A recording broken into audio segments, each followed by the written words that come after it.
വേണ്ടത് പ്രാർത്ഥനയാണ്. എന്താണ് പ്രാർത്ഥന? നാം ആരാണ്? നാം എവിടെ നിന്നാണ് വരുന്നത്? നാം എന്തിനു വന്നു? ഈ 3 ചോദ്യങ്ങൾക്ക് ഭഗവാൻ നമുക്ക് ഉത്തരം തരുന്നത് ഒരു ഗുരുവിലൂടെയാണ്. ആത്മാവിന് ബോധമുണ്ടാകുന്നത് എപ്പോഴാണെന്ന് ചോദിച്ചു കഴിഞ്ഞാൽ, ദുഃഖങ്ങളും ദുരിതങ്ങളും എല്ലാം അനുഭവിച്ച് കഴിഞ്ഞ് ആ മരണശൈലിയിലേക്ക് നമ്മൾ കിടക്കുന്ന സമയത്താണ് ഒരല്പനേരം നമ്മൾ ചിന്തയിലേക്ക് പോകുന്നത്. ഈ ചിന്ത ഉടലെടുക്കുന്ന സമയം ഒരു ജന്മം നമുക്ക് കഴിയും, ഒരു ലോകം നമുക്ക് കഴിയും. ഈ ലോകത്ത് നിന്ന് അടുത്ത ലോകത്തേക്ക് വരുന്നതിനാണ്, അല്ലെങ്കിൽ അടുത്ത ശരീരം സ്വീകരിക്കുന്നതിനാണ് എന്തു പറയുന്നത്? പുനർജന്മം അല്ലെങ്കിൽ മോക്ഷം. നാം ചെയ്യുന്ന ദോഷഫലങ്ങളുടെയും ഗുണഫലങ്ങളുടെയൊക്കെ അടിസ്ഥാനമായിട്ടായിരിക്കും നമ്മൾ ജനന മരണങ്ങൾക്ക് കാരണമായി തീരുന്നത്. അതുകൊണ്ടാണ് പറയുന്നത്, ഇതുപോലെയുള്ള വേദികളിൽ ഒരല്പസമയം നമ്മളെല്ലാം മറന്ന് യജ്ഞശാലയിലേക്ക് മനസ്സും ശരീരവും പൂർണ്ണമാക്കി കൊണ്ടുവരണമെന്ന് പറയാൻ കഴിയും. നിങ്ങളുടെ കൈവശം കിട്ടുന്നതോടുകൂടി നിങ്ങളും ഞങ്ങളെപ്പോലെ തന്നെ ഒരു പുരോഹിത കർമ്മം സ്വീകരിക്കുവാൻ തയ്യാറാകും. മോക്ഷം തേടിയുള്ള നിന്റെ അലച്ചിൽ ഇവിടെ പര്യവസാനിക്കും. ഈ പര്യവസാനിക്കാനുള്ള ഒരു വേദിയായിരിക്കണം നമുക്കിവിടെ ഉണ്ടാവുക. സൂര്യൻ ഉദിക്കുന്ന മുമ്പ് ചെയ്യുന്ന കർമ്മങ്ങളെല്ലാം ഹോമത്തിലും പെടും. അതാണ് ഗണപതി ഹോമം. സൂര്യൻ ഉദിക്കുന്ന മുമ്പേ തീർക്കണം. സൂര്യൻ ഉദിച്ചു കഴിഞ്ഞാൽ ഗണപതി യജ്ഞമായി. അപ്പോൾ ഫലം നമുക്ക് പൂർണ്ണമായി കിട്ടണമെന്നില്ല. ഗണപതിയുടെ യജ്ഞവും ഹോമവും തമ്മിലുള്ള വ്യത്യാസം അതാണ്. ഉദയസൂര്യൻ തൻ്റെ ബാലാദിത്യം കഴിഞ്ഞ് യൗവനയുക്തമായിരിക്കുന്നതും വാർദ്ധക്യയുക്തമായിരിക്കുന്നതുമായ സമയങ്ങളിൽ കർമ്മം ചെയ്യുന്നത്. സൂര്യൻ അസ്തമിച്ച് കഴിയുമ്പോൾ ആരുടെ പുറപ്പാടാണ് ഉണ്ടാവുന്നത്? ആരുടെയാണ്? അല്ല, അതാരാണ്? ചന്ദ്രൻ. ശരിയാണ്. സൂര്യൻ അസ്തമിച്ച് കഴിഞ്ഞാൽ ചന്ദ്രൻ ഉദിക്കും. പൊതുവെ നമുക്ക് എല്ലാവർക്കും അറിയാം.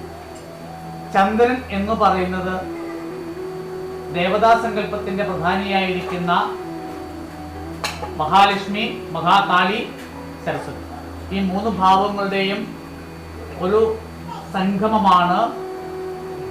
നാം ചോദിക്കാറുണ്ടോ? ശ്രദ്ധിക്കാറുണ്ടോ?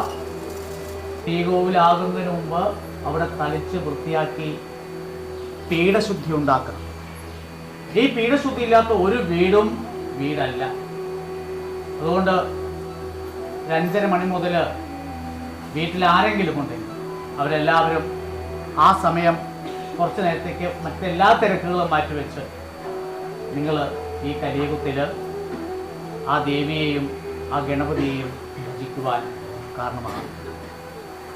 ആ സന്ധ്യാ വിളക്കുകളെല്ലാം വെച്ച് ഒരല്പനേരം ആദ്യം ജപിക്കേണ്ടത് ആരെയാണ്? ആദ്യമേ ഗുരുവന്ദനം ചെയ്തിരിക്കും. അതിനുശേഷം വിഷ്ണുവന്ദനം ചെല്ലണം. അതിനുശേഷം ആരെയാണ്? ശിവവന്ദനം, പിന്നെ ദേവി, ശ്രീമാത. അപ്പൊ അത് പറഞ്ഞു കഴിഞ്ഞാൽ ശ്രീ മാതാവാണ് ഈ ലോകത്തിന്റെ എല്ലാ രാജ്ഞി. അപ്പൊ ആരെയാണ് നമ്മൾ ആദ്യമേ ബഹുമാനിക്കേണ്ടത്? മാതാവിനെ. മനുഷ്യനാണെങ്കിലും നമ്മൾ അറിയേണ്ട ഒരു വിഷയമുണ്ട്. നമ്മൾ പാപലോകത്തേക്കാണ് വരുന്നതെന്നുള്ള ബോധം ഉണ്ടാവും. അതുകൊണ്ടാണല്ലോ നിങ്ങളൊക്കെ കരഞ്ഞോണ്ട്, ഞാൻ ഉൾപ്പെടെ കരഞ്ഞോണ്ടാണ് ഭൂലോകത്തേക്ക് വരുന്നത്. എന്താ? അപ്പൊ കരഞ്ഞുകൊണ്ട് വരുമ്പോൾ മറ്റുള്ളവരൊക്കെ സന്തോഷിക്കും. ഒരുത്തരും കൂടി ഈ പാപലോകത്തേക്ക് വന്നിട്ടുണ്ട്. എല്ലാവർക്കും ഭയങ്കര സന്തോഷമാണ്. മരിച്ചു പോകുമ്പോഴോ പോകുന്നവൻ രക്ഷപ്പെടും, ബാക്കിയുള്ളവരുന്ന് കരയും.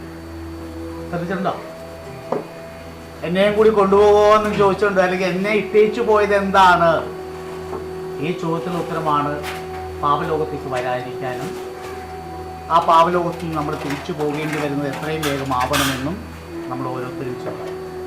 ധനലാഭമോഹം ഒന്നും താൽക്കാലികമാണ്. മനസ്സിനെ വേദനിപ്പിക്കുന്ന തരത്തിലുള്ള വിഷയാദികൾ പരസ്പരം പങ്കുവയ്ക്കാതിരിക്കുക.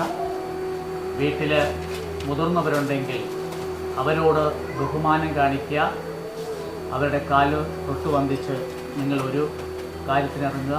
തീർച്ചയായിട്ടും നിങ്ങൾക്ക് ആ കാര്യങ്ങൾ സാധിക്കും. ഒരു വീട്ടിലേക്ക് കയറി ചെല്ലുമ്പോൾ ആദ്യം നമ്മൾ ആ അതിഥിയെ സ്വീകരിക്കുക എന്ന ചടങ്ങുണ്ട്. വരുന്നത് ദേവതയാണ്, അതുകൊണ്ട് നമ്മൾ എഴുന്നേറ്റ് സ്വീകരിക്കണം.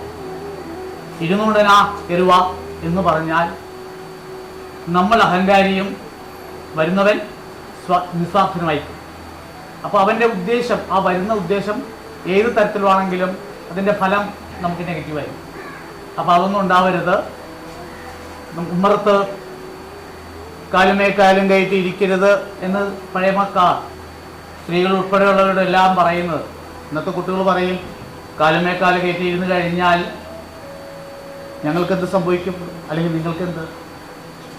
പക്ഷേ നിങ്ങളൊരു രോഗിയായി തീരുക. എന്തസുഖം? യൂട്രസ് സംബന്ധമായിട്ടുള്ള വിഷയാദികൾ ഉണ്ടാവാതിരിക്കാനായിട്ടാണ് സ്ത്രീകളോട് കാലുമേൽ കാൽ കയറ്റി ഇരിക്കരുത്.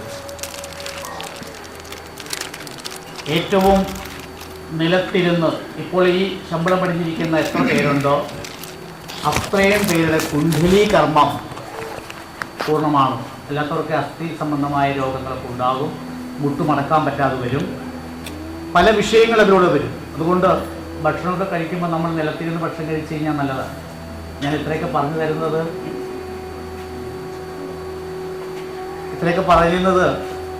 നിങ്ങളോട് വൈരാഗ്യം തോന്നാൻ വേണ്ടിയിട്ടല്ല. ഇതൊക്കെ നിങ്ങൾക്ക് മനസ്സിലാക്കാൻ കഴിയും. കാരണം ഇന്ന് ഒരമ്മമാരും ഒരമ്മൂമ്മമാരും നമുക്കില്ല. കാരണം IT യുഗമാണ്.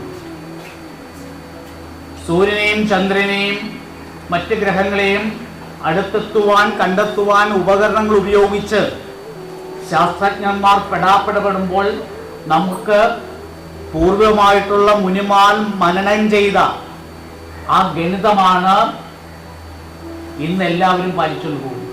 ഇല്ലേ? നമ്മുടെ ഈ ചേട്ടനൊക്കെ ചോദിച്ചാൽ അറിയാൻ പറ്റും. പണ്ട് സമയം നോക്കാൻ വായിച്ചുകൊണ്ടായിരുന്നു. കൃത്യം 12 മണിയും 8 മണിയും നാഴിക കണക്കിൽ പറഞ്ഞ് 2.5 നാഴികയായി, എത്ര നാഴികയായി നിഴലുകൾ നോക്കി പറയും. ശനിയാഴ്ചയും ഞായറാഴ്ചയും അവധി വേണമെന്ന് പറഞ്ഞത് നമ്മുടെ ഗവൺമെന്റ് അല്ല, ചരകമൃഷിയാണ്. അധ്വാനിക്കുന്ന മനുഷ്യന് 2 ദിവസം വിശ്രമം കൊടുക്കണമെന്ന് പറഞ്ഞത് ആരാണ്? ചരകമൃഷിയാണ്. അപ്പൊ അങ്ങനെയുള്ള ആ ഋഷി പ്രവക്തങ്ങളുടെ പിൻതലമുറക്കാരാണ് നമ്മളെല്ലാവരും. അവരെ പാലിക്കാതെ പല ദൈവങ്ങൾ എന്ന് പറഞ്ഞ് ഓടി നടക്കുമ്പോൾ ഓർക്കുക, നമുക്കെല്ലാവർക്കും അക്ഷരധ്വനി എന്ന ഏകാക്ഷരമായിരിക്കുന്ന പ്രണവം എന്ന മന്ത്രമാണ് എല്ലാത്തിൻ്റെയും അടിസ്ഥാന മന്ത്രം.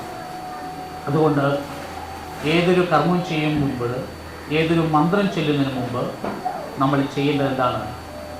പ്രണവം ഉരുവിടണം. പ്രണവം ഉരുവിടുമ്പോൾ നാഭിയിൽ നിന്ന് ഉണർന്നു വരുന്ന ആ ശബ്ദത്തെയാണ് നമ്മൾ പാലിക്കേണ്ടതും ഉണർത്തേണ്ടതും.